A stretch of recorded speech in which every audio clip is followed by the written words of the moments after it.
तालिबान ने 15 अगस्त को अफगानिस्तान की राजधानी काबुल को कैप्चर करके पूरे अफगानिस्तान पर टेक ओवर कर लिया है। फिलहाल के लिए हम इस वीडियो में तालिबान का इतिहास समझेंगे और ये भी जानेंगे कि रसिया और अमेरिका को अफगानिस्तान में इतना क्या इंटरेस्ट है। तो चलिए वीडियो को प्रारंभ करते हैं।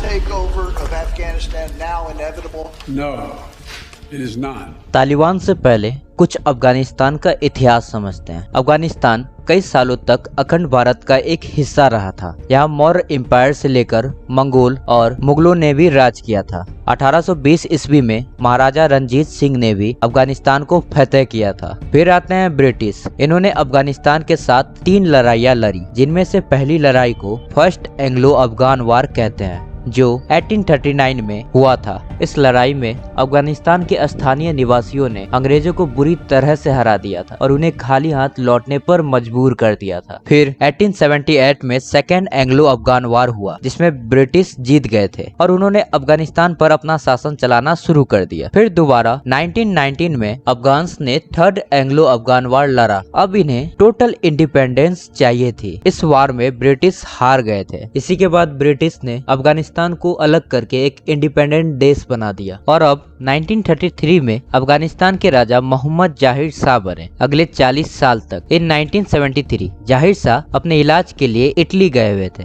यही मौका देखते हुए इन्हीं के प्राइम मिनिस्टर मोहम्मद दाऊद खान ने इनका तख्ता पलट कर दिया और अपने आप को प्रेसिडेंट घोषित कर लिया और अफगानिस्तान को एक रिपब्लिक देश बना दिया। अफगानिस्तान के लोगों को लगने लगा कि मोनार्की से अच्छा तो एक रिपब्लिक देश ही होता है, जहाँ उन्हें फ्रीडम ऑफ स्पीच मिलेंगी, ह्यूमन राइट्स मिलेंगे और भी बहुत कुछ। इनका सपना तब खत्म हो गया जब दाऊद खान ने अपने आप को डिक्टेटर घोषित कर लिया। 1977 में इन्होंने एक नई पार्टी बनाई। उसका नाम इन्होंने नेशनल रिवोल्यूशनरी पार्टी रखा। इस पार्टी ने 3 चीजों को सबसे ऊपर रखा था। पहला इस्लाम, दूसरा नेशनलिज्म, तीसरा सोशलिज्म। अब दाऊद खान को अफगानिस्तान की कम्युनिस्ट पार्टी से घबराहट होने लगी थी, क्योंकि अफगानिस्तान में 2 ही मेन पॉलिटिकल पार्टी थी जब से अफगानिस्तान में पार्लियामेंट्री इलेक्शन सिस्टम की शुरुआत हुई थी। एक थी इस्लामिस्ट और दूसरी थी कम्युनिस्ट, जिसे PDPA कहते हैं। सत्ता में रहने की लालच में दाऊद खान ने कम्युनिस्ट पार्टी के लीडर्स को मरवाना शुरू कर दिया था। इसी के खिलाफ अप्रैल 1978 में नूर मोहम्मद तारिकी के नेतृत्व में सौर रेवोल्यूशन हुआ था। इसी के बाद अफगानिस्तान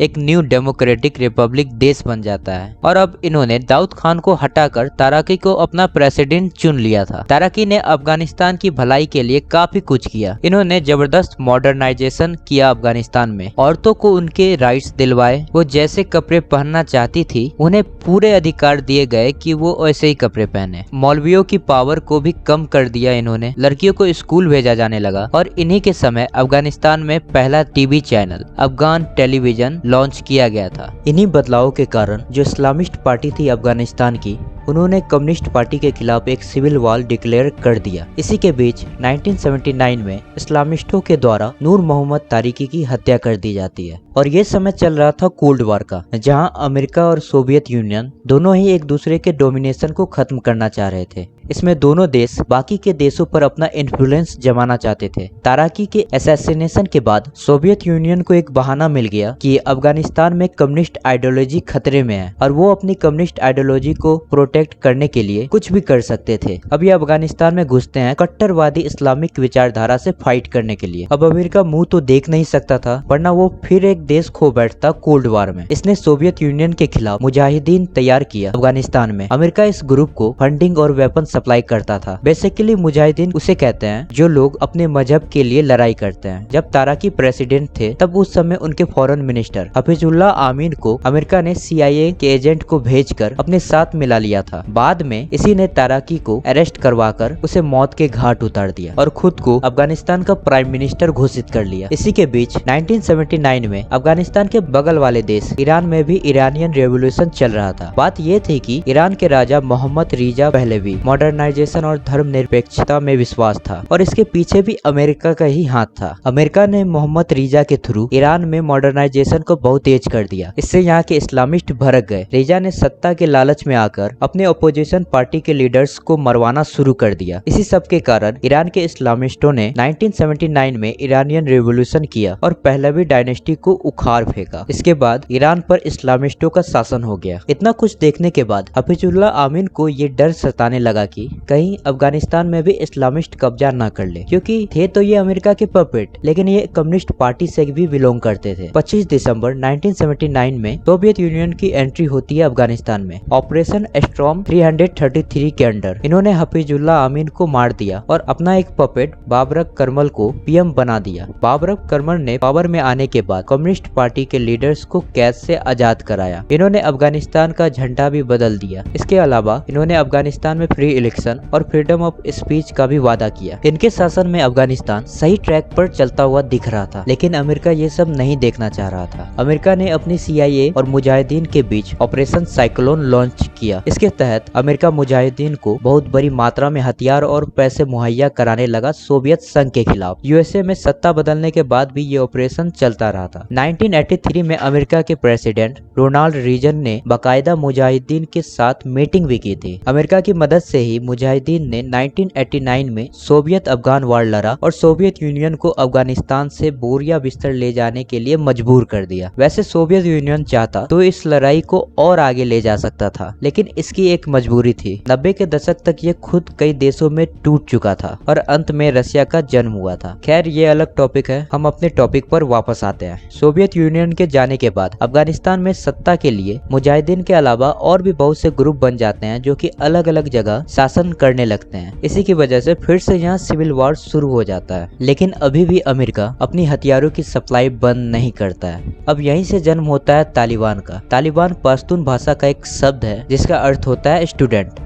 इस मिलिटेंट ग्रुप का लीडर था मुल्ला उमर। इसने 1994 में कांधार में 50 स्टूडेंट्स के साथ मिलकर इस ग्रुप को बनाया था। समय के साथ साथ अगल बगल के देशों से अफगानिस्तान के रेफ्यूजीज और वॉलंटियर आकर तालिबान में मिलने लगे थे। तालिबान ने सभी छोटे छोटे इस्लामिस्ट ग्रुप को खत्म कर दिया, जिनकी वजह से अफगानिस्तान में सिविल वॉर हुआ था। 1996 में तालिबान इस्लामिस्ट मुजाहिदीन के लीडर बुरहानुद्दीन रब्बानी को पावर से हटा देता है। शुरुआत में अफगानिस्तान की जनता को ये सब ठीक लगता है, क्योंकि तालिबान अफगानिस्तान के कुछ एरिया को पीसफुल भी बना रहा था, लेकिन ये सिर्फ ऊपर से था। फिर बाद में धीरे धीरे इन्होंने अपना कंजर्वेटिव सोच को जनता के सामने रखा। आपको इनकी बैंड लिस्ट जरूर देखनी चाहिए, क्योंकि इनकी बैंड लिस्ट भी अनोखी है। इन्होंने cinema, TV, music, football, chess, पतंग उड़ाना, फोटोग्राफी, क्लीन शेव रखना, यहाँ तक कि इंटरनेट को भी बैंड करके रखा है। इनके राज में आदमी को बियर्ड रखना कंपलसरी है और औरतों को अपनी बॉडी पूरी तरह बुर्का में ढकना अनिवार्य है। इन्होंने गैर मुसलमानों पर जुल्म करना शुरू कर दिया। इन्होंने हजारों मुस्लिमों को बड़ी मात्रा में मारा और हजारों साल पुराना बुद्धाज ऑफ बामियान स्टैच्यू को भी इन्होंने डिस्ट्रॉय कर दिया। इन्होंने अफगानिस्तान के पूर्व प्रेसिडेंट मोहम्मद नजीबुल्लाह को भी मारकर लटका दिया था। इतना कुछ देखने के बाद सारी दुनिया तालिबान की आलोचना करती है, लेकिन इससे कुछ फर्क नहीं पड़ने वाला था तालिबान को। अब साल आता है 2001, जब एक टेररिस्ट ग्रुप अल-कायदा ने अमेरिका में 9/11 का अटैक किया। उस समय अल-कायदा का लीडर था ओसामा बिन लादेन, जिसने ये अटैक करवाया था अमेरिका से एक रिवेंज लेने के लिए, और तालिबान इसे शरण दे देता है अपने यहाँ। इससे अमेरिका भड़क जाता है और अब वो अपनी फौज को अफगानिस्तान में उतार देता है। तालिबान से लड़ने के लिए अमेरिका मदद लेता है मुजाहिदीन का, जो कि तभी नॉर्थ अलायंस बनकर तालिबान से फाइट कर रहा था। दिसंबर 2001 तक अमेरिका तालिबान को सत्ता से हटा देता है और हनीद कारजाई नए प्रेसिडेंट के रूप में उभरते हैं। 2004 में इन्होंने फिर से एक नया संविधान बनाया अफगानिस्तान में। इन्होंने इंडिया अफगानिस्तान के रिलेशन को और भी मजबूत किया। इसी बीच 2011 में ओसामा बिन लादेन को भी USA ने पाकिस्तान में मार गिराया। इन सब के बीच 2001 से USA ने अपनी आर्मी अफगानिस्तान में डिप्लॉय किया हुआ है, तालिबान को दबाकर रखने के लिए और अफगानिस्तान में शांति लाने के लिए। 2020 में तब के US प्रेसिडेंट डोनाल्ड ट्रंप और तालिबान के बीच एक पीस डील हुई थी, जिसमें यह निर्णय लिया गया था कि US अपने ट्रूप्स को अफगानिस्तान से हटा लेगा 2021 के अंत तक, क्योंकि US का भी इसमें काफी खर्चा हो रहा था। US ने अफगानिस्तान में $2 ट्रिलियन से भी ज्यादा खर्च कर दिया था। और अमेरिकन भी इस चीज से गुस्सा है। उनका कहना यह है कि हम क्यों अपनी आर्मी खो रहे हैं एक ऐसे वार में जो कि हमारी है ही नहीं। 2021 में जो बाइडेन ने ट्रम्प के इस पीस डील को आगे बढ़ाते हुए यूएस ट्रूप्स को वापस बुला लिया है। अब 15 अगस्त 2021 को अफगानिस्तान की सरकार पूरी तरह से गिर गई है और अफगानिस्तान के प्रेसिडेंट अशरफ गनी देश छोड़कर भाग गए हैं।